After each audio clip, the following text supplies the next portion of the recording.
Hi, I'm Christina, and today I'm going to be walking you through the specs and features of the TerrainHopper. So the first thing you need to know about the TerrainHopper is how to get in it. So I'm going to show you. You pull this little lever towards you, and then you lift the side up.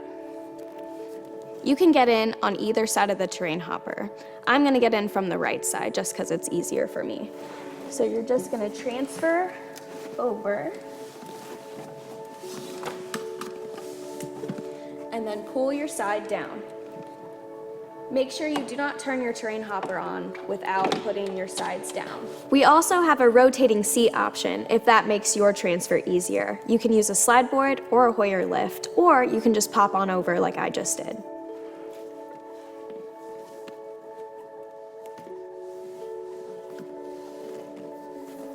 To rotate your seat, the lever is on the side, on your left side.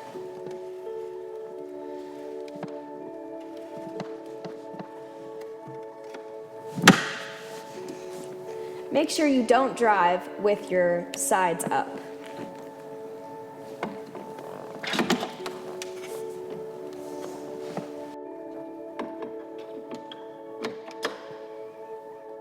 There are several standard seating features of every TerrainHopper.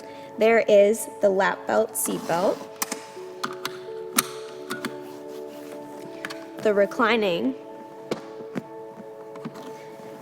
and also you can move the seat forward or backwards to your comfort. We also have armrests that you can adjust to your comfort. If you need more support, we also offer a 4-point harness and a 5-point harness as a seatbelt option. There are two different ways that you can drive your TerrainHopper. The first option is with the handlebar and the throttle. To go forward, you're going to pull the throttle towards you. To go backwards, you're going to push the throttle away from you. To stop, you're simply just going to let go. You can also use the handlebars to turn in the direction that you want to drive.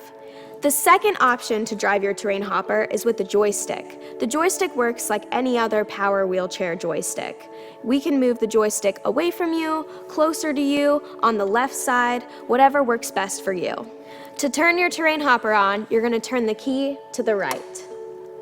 You're going to notice your dashboard light up, and I'm going to tell you exactly what all these things mean. All of your lights are on your dashboard. You have your headlights, which is the blue button. You have your hazard lights, which is the red triangle. You also have turn signals. There is a right turn signal and a left turn signal. This TerrainHopper is equipped with additional lighting, which is this button right here. You will also notice a rabbit on your dashboard. This rabbit doubles your speed. When you press it, you will go 2 times as fast as when you are off rabbit mode. Each TerrainHopper is also equipped with 2 USB ports.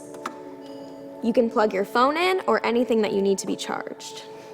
The TerrainHopper is also equipped with a horn, in case anyone is in your way. On the left side of your dashboard is the Victron monitor. It tells you the state of your battery charge. Your Victron monitor should be showing you the percent of battery. If it's not showing you a percentage on the screen, you simply press the plus sign until you find the percentage.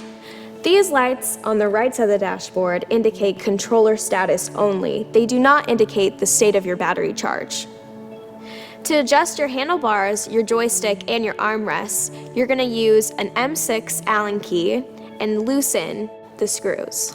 Once you have everything fully adjusted, make sure it's tightened well, and then you're ready to go. In order to activate the joystick mode, you're going to put the puck in place. After you put the puck in place, you're going to want to press the silver button on the right side of your dashboard to engage the joystick. You then have engaged the joystick option, and you can use it.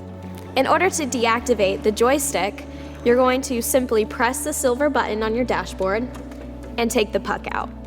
And remember, whenever you're not driving the TerrainHopper should be off at all times. In the unlikely event, while you're in joystick mode and your steering locks up, there's a reset button underneath the left side of your dashboard. Simply press that button.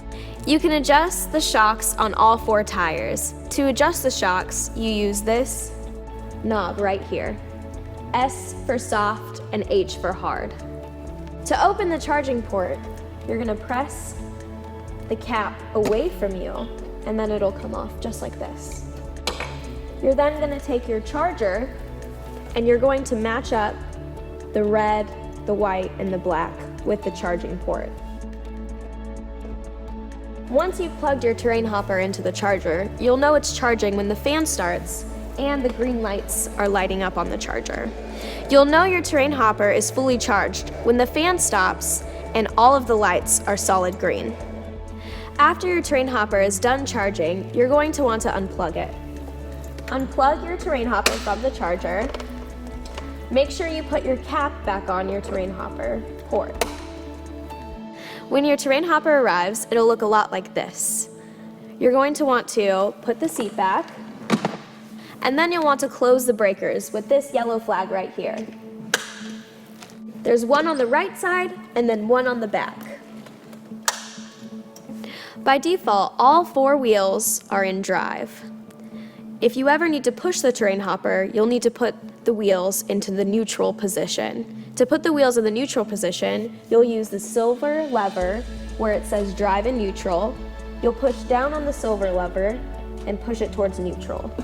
We recommend that you always use your TerrainHopper in 4-wheel drive, but if you know you're going to be on flat ground, you can engage 2-wheel drive to save your battery. You have 2 different options, rear-wheel drive and front-wheel drive.